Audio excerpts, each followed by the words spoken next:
Elige bien. Elecciones Generales 2021. La gente te conoce y la gente que sigue exitosa desde hace años porque tú fuiste uno de los protagonistas principales de la huelga magisterial. Lo que quisiéramos, Pedro, igual, es que tú le cuentes a la gente quién es Pedro Castillo Terrones. Gracias, ¿Quién es este hombre? Nicolás. Sí, soy el profesor Pedro Castillo Terrones, ¿no? Hijo de una cuna muy humilde. Mis padres son iletrados. Vengo de la comunidad de Puña. Ahí nací, ahí crecí, ahí trabajo actualmente como maestro de primaria. Aparte de maestro, a mucha honra, el pueblo me conoce que soy un dirigente rondero y también luchador social, que desde hace muchos años, desde que se ha implementado esta constitución nefasta, imperialista, antipueblo, hemos gestado en las calles, en la lucha defendiendo el agua, en diferentes movilizaciones del pueblo en su conjunto, gestando de que se cambie esta constitución. Por eso estamos acá, para encarar de una vez por todas, y no nos movemos con cálculos políticos en escenarios electorales, mi estimado Nicolás. Estamos acá, si hay que dar la vida, la tenemos que dar. Yo quisiera agradecer a todo el magisterio, a nuestros hermanos a nivel nacional, por estos actos de solidaridad, por los que hemos estado pasando, no solamente con nuestra salud, sino también por problemas que se ha dado últimamente con unos familiares cercanos, ¿no? ¿Tú estuviste, Pedro, enfermo por el COVID? Sí, he sentido en carne propia y veo cómo es que paralelamente a mi situación, miles de compatriotas asfixiados en los pasillos, en los hospitales, ¿no? Clamando por un poco de oxígeno, por una pastilla, ¿no? Imagínate, mi estimado Nicolás, en la primera ola del COVID, ¿cuánto costó una mascarilla, un ibuprofeno, un balón de oxígeno? ¿Cuántos maestros pedían que se le devuelva su dinero de la derrama para salvarse la vida? Cientos de maestros que han fallecido en todos los estamentos del Estado, privados y públicos, de cara al bicentenario dan problemas de la corrupción. Y tenemos que batallar, así como hemos luchado en las calles defendiendo este derecho constitucional que es la educación, con esa misma fuerza, Nicolás, estamos acá para afrontar toda esta podredumbre del Perú, por la cual me solidarizo con las familias que han perdido la vida. Pedro, tú eres un hombre de izquierda. La pregunta es por qué, y en muchos aspectos las propuestas de la izquierda se parecen, por ejemplo, con respecto al tema del cambio de la Constitución, pero ¿por qué la gente debería votar por Pedro Castillo y no por Verónica Mendoza o por Marco Arana? Bueno, ¿por qué por Pedro Castillo? Yo creo que lo tenemos que hacer el pueblo en su conjunto, ¿no? Yo no veo para juzgar por fulano o sultano, sino que lo que debería ser el cambio de la Constitución lo tenemos que hacer la gente de abajo, la gente del pueblo, los que hemos estado luchando en las calles, ¿no?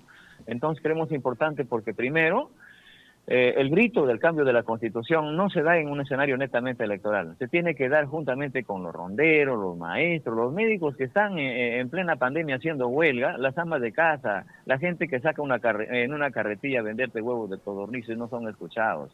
Mi estimado Nicolás, esta gesta de la Asamblea Nacional, de la gesta de la nueva Constitución, se tiene que hacer por mandato popular a través de una Asamblea Nacional Constituyente. Con nosotros, en nuestro gobierno, va a terminar los conflictos sociales en el Perú, porque sus plataformas de lucha de los gremios, de las organizaciones sindicales y populares, de los colectivos, van a formar parte de la Asamblea Nacional Constituyente en un 60%, y el resto debe constituirla, disculpen la redundancia, los constitucionalistas y los políticos. Que no diga yo voy a cambiar la Constitución, pero ya la tengo la Constitución hecha, ya tengo mi proyecto. No, señor, la Constitución tiene que ser la voz auténtica del Perú, y con eso habremos recuperado del país, porque tenemos que hacerle sentar a estas empresas que vienen saqueándole al país, que no son sensibles ante un pueblo que se desangra, ante un pueblo que pide a gritos que se le salve no solamente de la vida, que necesita un pan, que está en la extrema pobreza, que hoy en día necesitan que una atención inmediata, necesitan que se haga una lucha frontal contra la corrupción, contra la delincuencia, y en eso nadie nos va a poner una receta, porque como ronderos vamos a trasladar esta experiencia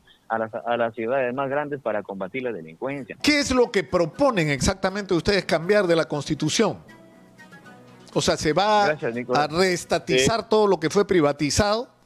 ¿Qué va a pasar en el agro? ¿Qué va a pasar con la minería? ¿Qué proponen ustedes? Bueno, nosotros planteamos de que en el Perú tiene que pasar por un cambio estructural y cambiar la Constitución no solamente para ver los problemas de educación, recuperar la economía del país para declarar en emergencia el problema de salud, con un presupuesto no menor del 10% del PBI, igual que en educación, así como la agricultura. Reactivar la economía para impulsar a la micro y pequeña empresa para que genere empleo en todo el país. Abrir las puertas de las universidades para que nuestros hijos al terminar el colegio tengan el nivel preparatorio, el nivel académico preuniversitario para tener el ingreso libre a las universidades. Es decir, acabar con todos estos problemas, llamar a las empresas transnacionales que han saqueado por año al país, se han concesionado el territorio nacional. Hay que devolverle su soberanía al pueblo peruano, su dignidad al pueblo peruano, que regresen, por ejemplo, la dignidad y los valores a las escuelas, que la gente transite libremente y con confianza por las calles, y cuando salga... Claro, Pedro, pero disculpa que te interrumpa, pero es decir, alguna gente dice, o sea, porque ya logramos finalmente, esto es algo de lo que venimos hablando hace años acá en Exitosa, de que en el Perú hay que producir cambios y la discusión es de qué tamaño son esos cambios. Y por desgracia ha tenido que ocurrir la pandemia para que todos reconozcamos que las cosas no están como deberían estar y que por supuesto que hay que hacer cambios. Ahora, hay gente que dice lo que ha fallado no es la manera como está organizada la explotación de nuestros recursos, sino la administración de esos recursos. Es decir, lo que ha fallado es el aparato del Estado, pero que todo lo demás está bien. Entonces, tú estás hablando ahorita, por ejemplo, del régimen de concesiones. Ustedes van a estatizar la explotación minera, ustedes van a mantener las actuales concesiones. Si las van a cambiar, ¿cómo las cambiarían?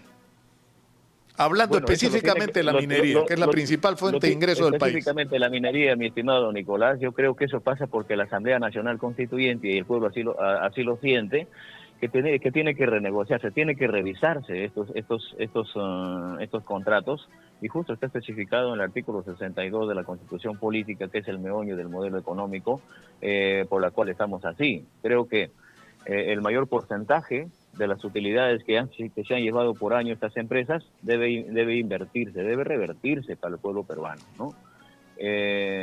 Vamos a ver de qué manera, cómo es posible que se haya expropiado lo que le corresponde al Perú. Vamos a hacer un país, Perú Libre plantea de que el Perú tiene que ser un país de propietarios, ¿no? Eso es el planteamiento objetivo, real, y no la va a hacer Pedro Castillo solo, no lo va a hacer Perú Libre. Esta es una lucha del pueblo en su conjunto y de la cual tenemos que llamar a todos los sectores, a los profesionales en todas las áreas, para hacer una tarea en conjunto.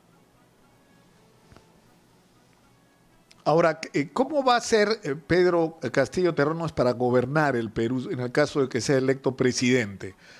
Porque para gobernar se necesita equipos de gente, se necesita especialistas, se necesita técnicos, se necesita, bueno, lo que hasta ahora se reconoce como la forma, digamos, de administrar, porque son los partidos. Claro, nosotros tenemos... O sea, ¿tiene Pedro Castillo el equipo que se necesita para gobernar el Perú? El partido no solamente tiene equipos centrados en el mismo partido, sino anexados en diferentes regiones del país, porque creemos importante de que la reconstitución del país no solamente se tiene que ver un problema de centralismo, ¿no? Por eso es que estamos en estos problemas de corrupción, porque se ha centralizado la economía y los servicios, los derechos en la capital, pero lo que se ha descentralizado es la corrupción. Entonces es un equipo que tiene que corresponder también a la necesidad y a la realidad de cada una de las regiones, ¿no? Por ejemplo, en este momento, el problema de la pandemia, ¿por qué no se le da oportunidad, por ejemplo, a los gobiernos regionales para que tengan también la opción directamente a tener contactos fuera del país y traer o hacer las negociaciones y la compra de las vacunas, ¿no? Todo está centralizado en Lima. Ahora, el tema es Pedro, es decir... Exitosa. Ustedes están proponiendo, no me termina de quedar claro exactamente cómo se va a renegociar esta relación. O sea, ustedes reconocen la necesidad de la inversión de las grandes empresas, la presencia de las transnacionales. ¿Cómo se va a manejar este asunto? Bueno, o sea, la explotación de la mayor parte de nuestros recursos minerales es una combinación entre concesionarios locales con grandes empresas internacionales especialistas en minería. ¿Cómo manejaría un gobierno de Pedro Castillo una situación como esta?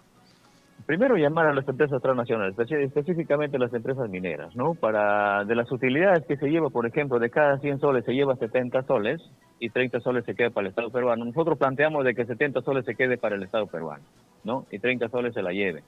Y lo otro, ver de qué manera también para nosotros es prioritario, paralelo a la actividad minera y a la empresa privada. Nosotros no estamos en contra de la propiedad, de la inversión privada. Bienvenido la inversión privada nacional, ¿no? Y bienvenidos los transnacionales que quieran quedarse, pero con reglas claras. Hay que ordenarnos en ese aspecto. Pero ¿cuál es el modelo? ¿El de Evo Morales? O sea, lo que tú propondías, Pedro, es replicar lo que hizo Evo Morales en Bolivia. Yo creo que más allá de traer modelos, sería bueno en todo caso de que es el Perú el que tiene que tomar sus propias decisiones, ¿por qué no? Como una sugerencia, un ideario, por ejemplo, ¿no? Una experiencia que se ha tenido en Bolivia, pero creemos importante de que el Perú está en la capacidad de hacerla porque tenemos muchos intelectuales, muchas personas idóneas que están en el anonimato y quieren entregarse a reactivar la economía y entregar un nuevo Perú. Entonces creemos importante de que así como se quiere ver con el modelo económico, el problema de las transnacionales, también priorizar el problema, la grave situación de la agricultura, más que de la minería. El que saca adelante al desarrollo del Perú es el sector agropecuario. En este momento, ¿quién ha parado la olla, mi estimado Nicolás? Ha habido presencia de los mineros, de las empresas. ¿Y qué van a hacer ustedes en el caso eventual que ganen las elecciones, Pedro, con la agricultura exportación, que ha estado en el ojo de la tormenta en las últimas semanas y en medio de la pandemia con esta paralización? ¿Qué proponen ustedes frente a este tema de la agricultura para exportación? Lo primero que tenemos es garantizar su estómago y garantizar su alimentación primero de los peruanos, ¿no? Que lejos de ver que lo que produce la agricultura y se exporte, primero tenemos que llevar a la multitud, a la familia, al interior del país, a las grandes ciudades que están en condiciones vulnerables, ¿no? Repotenciar la agricultura significa, por ejemplo, construir las grandes cuencas hidrográficas, de estos ríos que van a contaminarse al mar, y llamar a todos los expertos para hacer estos grandes proyectos, motivarle y darle facilidades a los agricultores con bajos intereses y hacerlos fértiles, no solamente estos desiertos en el litoral costero, sino también en la serranía. Nosotros somos agricultores allá en Chota y vemos que no hay presencia del Estado. Tú siembras unos cuantos sacos de papa y cuando cosechas, ves, por ejemplo, de que sale más caro la lavada que la camisa, pero no ves, por ejemplo, que sus vías de comunicación no tienes acceso porque no hay presencia del Estado, no hay una motivación para nuestros agricultores. Entonces tenemos que reactivar. Estas personas, los agricultores que no han tenido una motivación, no han tenido una respuesta de los gobiernos, de los gobiernos que han pasado, ¿no? Los agricultores no siempre han estado en tiempos de pandemia. No solamente han estado en tiempos de paz, también han estado en tiempos de guerra. Y de eso no podemos pero igual, es nuestra prioridad. Digamos que eso es razonable, ¿no es cierto? Pero existe una agricultura dedicada a la agroexportación que está, digamos, dando ingresos que bordean ya los 7.000 millones de dólares anuales y que está dando empleo a cientos de miles de peruanos. Es decir, se produce para exportar, pero se le da empleo a gente que a partir de eso cambia su vida porque tiene capacidad de consumo, tiene una vida mejor. Pero ¿cómo van a manejar? ¿Qué proponen ustedes de eso? ¿Una segunda reforma agraria?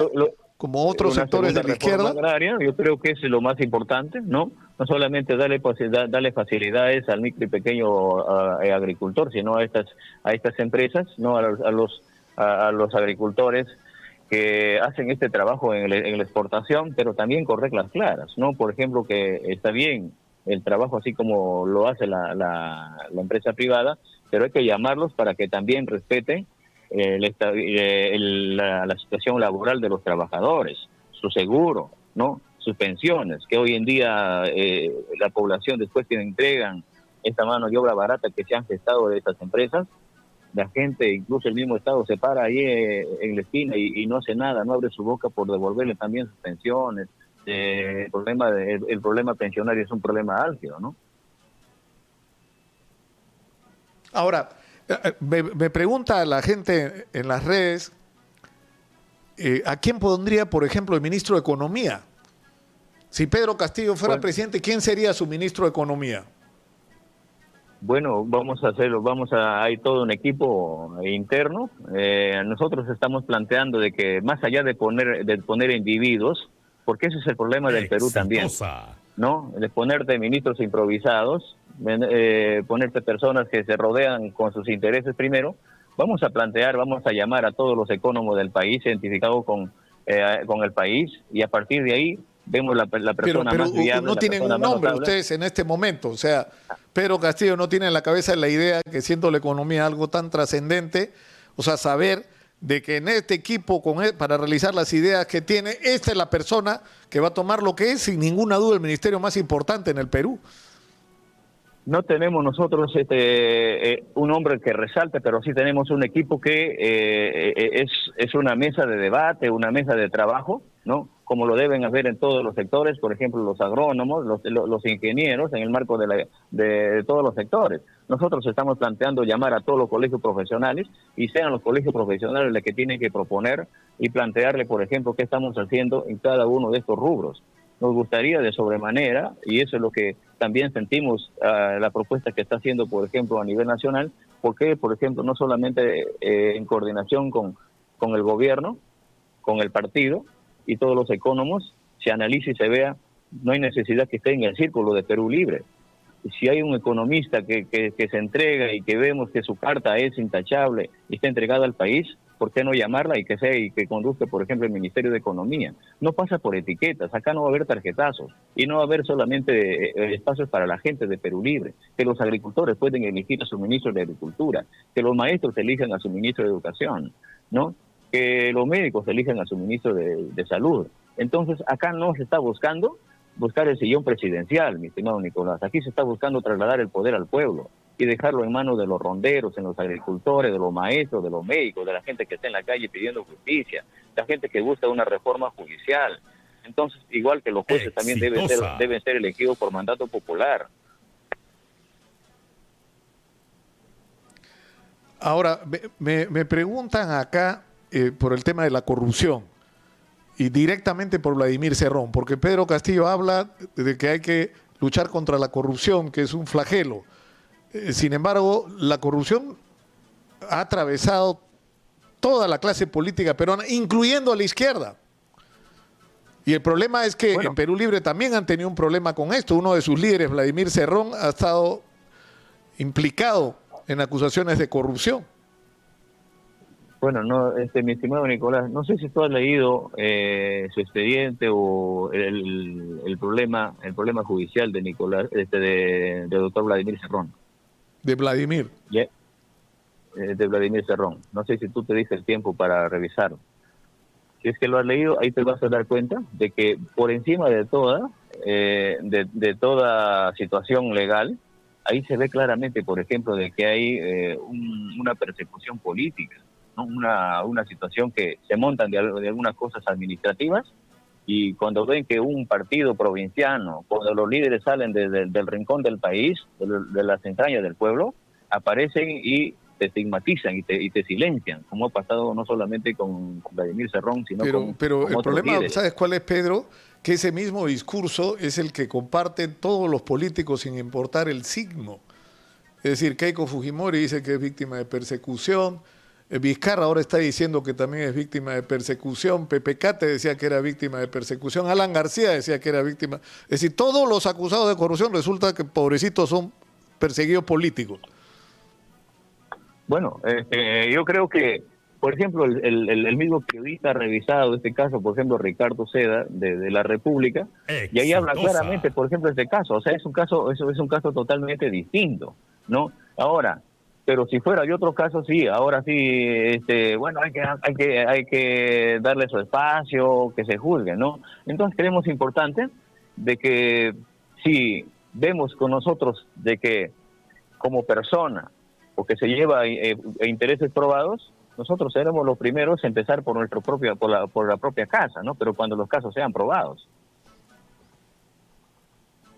Y Pedro Castillo, me preguntan acá, le daría el indulto a Alberto Fujimori y a Antauro Humala? Es una potestad presidencial. ¿Lo haría Pedro Castillo? ¿Indultar por un lado a Fujimori y por el otro a Antauro Humala o no? Para el fujimorismo, ni indulto, ni perdón, ni olvido. El caso de Antauro Humala, creo que bajo las facultades presidenciales daríamos el indulto por exceso de carcelería.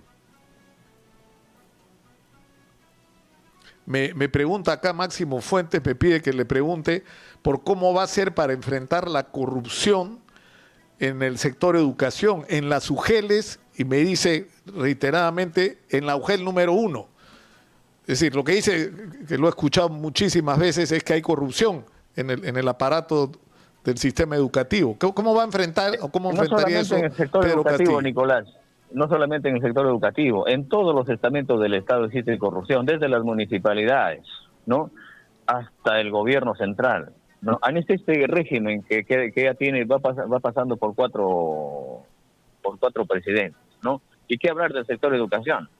¿No? Nosotros le decíamos a la ex ministra de Educación, si quiere dar muestras de que hay aquí verdaderamente una entrega por la educación, que limpie primero su gallinero. Exitosa. ¿No? Y eso significa limpiar toda esta podredumbre desde las UGELes, en la ADRES, en el Ministerio de Educación. Mira usted el porcentaje de personal, el 80% del personal que trabaja en el Ministerio de Educación son una tira de ineptos, no conocen el sector, y encima te ponen un ministro improvisado que no conoce el sector. El año pasado yo conducía a los alumnos de quinto y sexto grado, ¿no?, que teníamos que, de estos 20 alumnos, 17 alumnos no tienen celular, 2 alumnos tenían 2 celulares básicos, y cuando llamas al niño te responde el papá desde la chacra, no te responde el niño, y le quieres hablar en la noche, el niño ya está dormido, y un niño tenía un celular táctil, tenías que irte al cerro a buscar señal. Hoy en esas condiciones el Ministerio de Educación quiere otra vez aperturar el servicio educativo cuando no se está priorizando la vida primero, cuando no se está priorizando la salud, ¿no? Hay miles de niños que estaban en condiciones de pobreza, hayan pasado a ser extremadamente pobres, han muerto sus padres. Pedro, para ir avanzando, tengo más preguntas. Lalo Huertas me dice, gracias. Nico, pregúntale qué va a hacer con la ONP y la AFP. Y te rogaría, Pedro, respuestas puntuales. Sí, ¿qué va a hacer su ONP inmediatamente, si llega al poder con la ONP y las AFP? Devolverle inmediatamente la AFP, su dinero de la AFP, la ONP, y así también su CTS a todos los trabajadores. Y es más, llamar a todos los trabajadores a nivel nacional y gestar un nuevo sistema nacional de pensiones, que se respete los derechos de los trabajadores, sus pensiones, ¿no? Creemos que su pensión de los trabajadores no debe ser menor al sueldo mínimo. Alex Quiñones, fíjate lo que escribe, leemos tal cual, Pedro, porque creo que es importante respetar lo que la gente diga de la manera como lo diga. Él nos dice, Alex Quiñones, soy profesor, pero Pedro me decepcionó por ir en un partido comunista. No votaré nunca por comunistas. Eso es lo que dice el profesor Alex Quiñones, que me imagino te reconoció como líder durante la huelga magisterial última, pero que acá dice que no votaría por ti, por razones ideológicas. Bueno, yo creo que respetamos las situaciones ideológicas, ¿no? Muchos maestros aún todavía no llegamos a las regiones, seguro maestros que han luchado también conmigo, pero acá tenemos las cosas claras. Nosotros no estamos impulsando un comunismo en el Perú. Lo que necesitamos es que el pueblo en su conjunto se direccione y ya delinee que lo que es para el pueblo tiene que ser para el pueblo. Yo pregunto, antes de la huelga, un maestro contratado, ¿cuánto ganaba? ¿Acaso no ganaba 700, 800 soles? ¿Y ahora cuánto gana? ¿Acaso no gana más de 2.200 soles? Un maestro nombrado, ¿cuánto ganaba antes de la huelga? ¿Acaso no ganaba 1.100, 1.200 soles? ¿Y ahora cuánto gana un maestro? ¿Acaso no gana 2.000 a partir de 2.500 arriba? Y no estamos nosotros para hacer un informe, sino más bien nosotros concebimos que en este escenario político lo que tenemos que hacer es considerar en esta nueva constitución a la educación como un derecho fundamental, no como un servicio. Y eso significa que primero la educación, segundo la educación, tercero la educación, mi estimado Nicolás. Porque un pueblo educado se alimenta mejor, transita mejor, no ensucia las calles, vive mejor. Entonces, si se hubiese declarado en emergencia la educación hace muchísimos años, no estuviéramos en esta situación. Si se hubiese declarado en emergencia la salud hace muchos años... Pedro, me piden que te pregunte cómo harías para resolver el problema, la crisis de las vacunas y el oxígeno? Nosotros ya nos pronunciamos, mi estimado Nicolás, y lo Digamos que no fuera Francisco primero, Sagasti, sino Pedro Castillo, el presidente, ¿qué haría en esta crisis? lo primero que haría es no vacunarme a espaldas del pueblo primero. Lo otro es inmediatamente llamar a hacer una cruzada nacional y llamar a las fuerzas políticas nacionales, a los gobiernos regionales, a los alcaldes, y sabe que hacer una modificatoria presupuestal en el acto para destinar mayor presupuesto para instalar plantas de oxígeno y hacer una distribución gratuita del oxígeno a nivel nacional, ¿no? Implementar la situación de las vacunas en forma voluntaria a nivel nacional, porque también hay un buen sector, por ejemplo, yo no me voy a vacunar, dice la población, porque no hay un sinceramiento, una información real, ¿no? Implementar este programa generalizado de atención primaria, que los médicos no le esperen en los pasillos al paciente cuando la persona está a punto de ir a la bolsa negra. El Estado tiene que asumir su responsabilidad haciendo un desplazamiento del cuerpo médico a los domicilios. Y lo primero que tenía que hacer es sincerar con respecto a esta pandemia. Todos están muriendo por COVID. ¿Acaso antes de la pandemia la gente no colapsaba en los pasillos? ¿Acaso antes de la pandemia no había muchísimos enfermos? ¿No había muertes? ¿No había problema del dengue, de la anemia? ¿El problema que del descuido de los hospitales no colapsaban? Hoy todos mueren por COVID. Entonces yo lo primero que haría es llamar también a los medios de comunicación de cobertura nacional para que contribuyan con la verdadera información, para que eleven el problema psicológico de la población, de las familias, ¿no? Entonces, por ahí tiene Pedro, que empezar. me piden que te pregunte y te agradecería una respuesta puntual sobre cuál es la posición de Pedro Castillo Terrones sobre Venezuela. Bueno, porque lo que dice, tú lo tienes que haber escuchado, los detractores de la izquierda es que lo que quieren es volver el Perú como a lo que es la Venezuela de Nicolás Maduro. Bueno, Venezuela lo que tiene que jugar son los venezolanos. En Venezuela, por ejemplo, hay un gobierno que para nosotros es democrático porque en este momento, por ejemplo, tiene un congreso de la oposición. Y concerniente a los ciudadanos que han salido no solamente de Venezuela, sino de otros países, que se han abierto a diestra y siniestra las fronteras del país para venir a delinquir, a faltar el respeto y a violar a nuestras familias, nosotros el 28 de julio en el acto vamos a firmar un decreto supremo dándole un plazo de 48 horas a estas personas que han venido a matar a nuestras familias, a delinquir y a hacer lo que quieren, ¿no?